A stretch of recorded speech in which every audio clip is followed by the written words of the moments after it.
Assalamu alaikum wa rahmatullahi wa barakatuh. As you know, if you've been following my channel, I've been talking about how the war in Ukraine is in fact a US proxy war against Europe, and about how the most pivotal target for the destabilization and fracturing of the EU is Germany.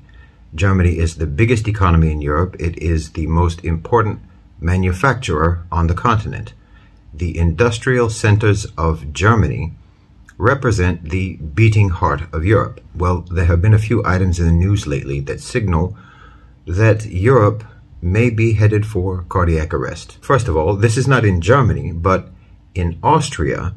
The fiber manufacturing company Lenzing has announced that they're going to have to reduce production by two-thirds. Two-thirds of production will be shut down because of the surge in the price of gas. This, as far as I know, is the first announcement by a major manufacturer about shutting down industrial production because of gas prices. But obviously, Lenzing is just a canary in the coal mine, because you can expect the same thing to happen across industrial sectors, including in Germany. Now, the other piece of news is happening as I record this. The G7 is talking about approving, and they are pushing ahead with it, a price cap on Russian oil. This price cap will take effect on December 5th. And a further price cap on all petroleum products, not just oil, but petroleum products, will be imposed, I believe, in February of next year. Now, the Russians have responded to this by announcing that they will simply stop selling oil and petroleum products to any country that imposes a price cap. So that means that by December 5th, Russia will completely stop selling oil and petroleum products to Canada, Italy, Japan, the United States, the United Kingdom, France, and of course, to Germany, just as winter sets in.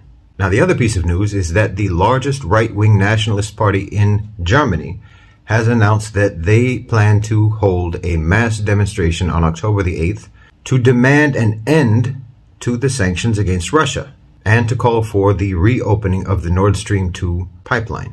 Now, this will blatantly broach the subject of Germany splitting with the EU over the issue of Russia, which more specifically is the issue of energy and basically the survival of the German economy. Now, this demonstration and the right-wing movement itself, the nationalist movement itself, the AfD, which has a wildly more successful strategy on social media than any of the other existing parties in Germany.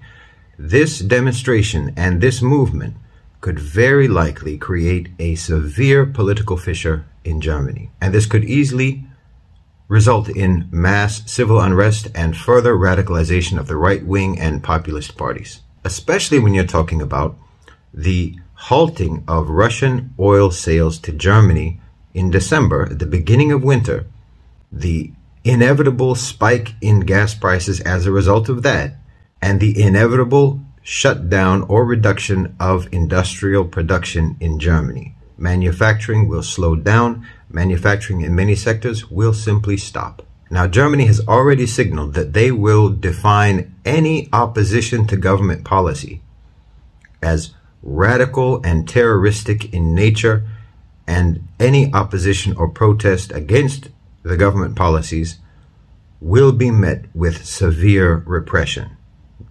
Typically, that sort of a response only leads to greater radicalization and violence. And in this regard, I would say don't be surprised if some of the untracked weapons that are earmarked for Ukraine end up in the hands of right-wing militant groups in Germany.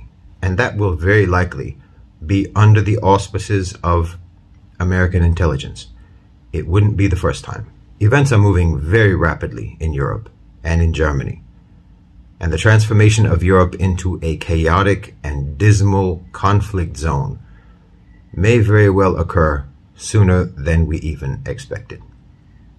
Jazakumullahu khairan wa assalamu alaikum.